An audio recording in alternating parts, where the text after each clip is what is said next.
Actually, when I was 4, I used to play music. I played music, and my mother took me to violin lessons, and you do all the things that like you don't want to do when you're a kid, but you have to.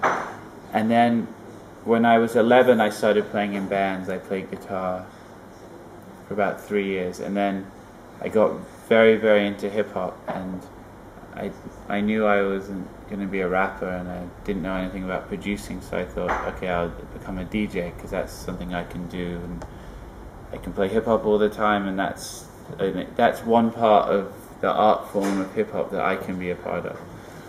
And then I probably DJed for like 4, 5, 6 years, and forgot about playing guitar, forgot about being in a band, anything. And then I got back into live music and making music through production, and then through production I got to make an album, my second album version, which then let me go out on tour and actually play guitar. And then becoming a singer, which is the last piece in the puzzle, was just more random. You know, I wrote a song on my album with Jonathan from the drums, and his band was blowing up a lot, and I thought, like, you know what, he's never going to be around to sing this song, and he's running all over the place, maybe I'll just try and sing it myself. And then that's kind of why I did it. It really changes all the time. It changes from album to album. Like on this album I was listening to a lot, I was obsessed, I know it's like kind of a cheesy song, but like I was obsessed with this song. Do you know the song Popcorn by Hot Butter? No. I'll play it for you. You'll know it when you hear it. Because it's actually written by a French composer. It was...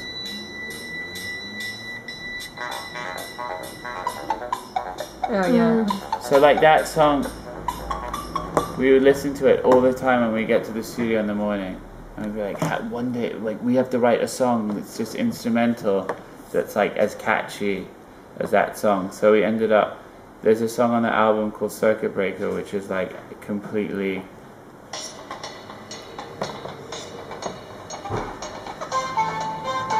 It's kind of like us trying to do our version of that. So that was a big influence.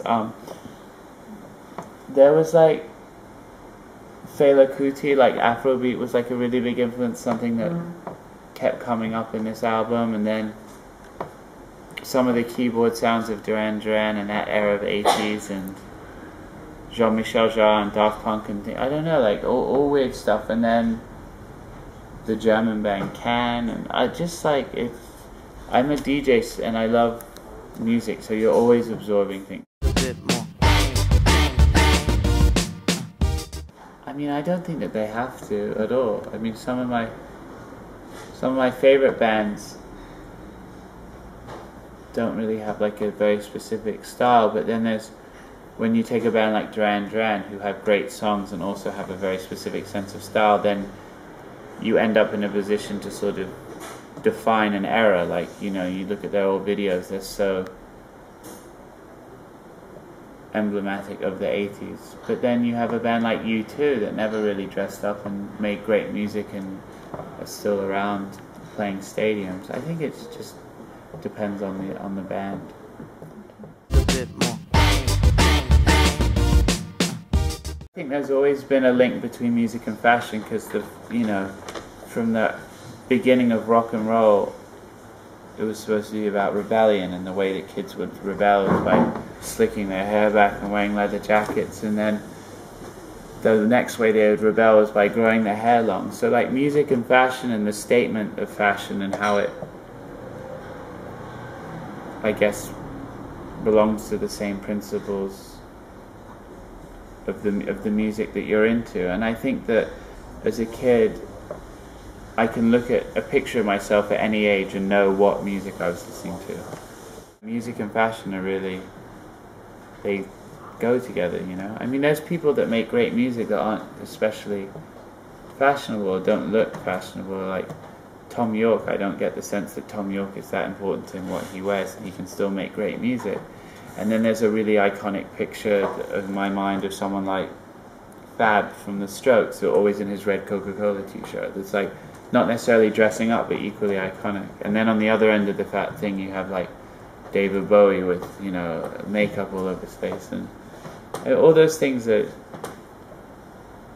you know, all those things are examples in completely different ways how fashion and music work, I guess. I mean, look at the drums. They brought back their own style of this sort of like 40s Americana kind of collegiate high school wear that looks cool on them because they're doing it in a different way.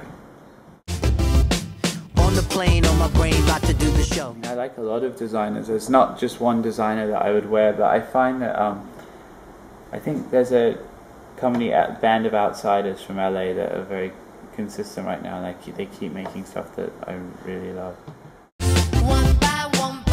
So my favorite club in London is a club called the Notting Hill Arts Club, and they have a night there every Thursday called Yo-Yo, which is like the best, longest running hip hop kind of like dubstep, reggae, R&B night that I've kind of ever been to. Probably the shirt's like falling apart. No, this one's okay. I got the other one where it's just like holes, but these two shirts from Band of Outsiders I probably wear more than anything.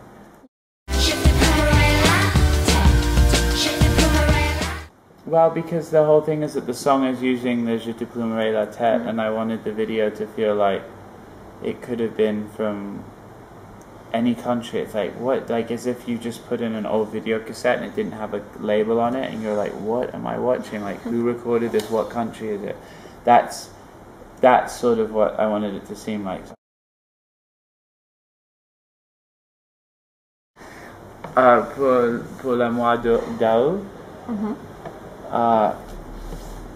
je vais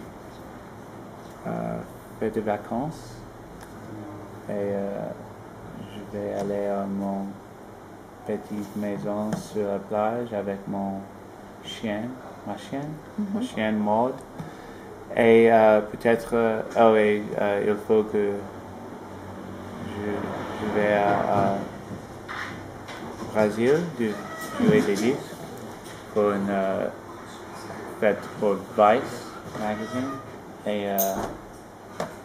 and that's it.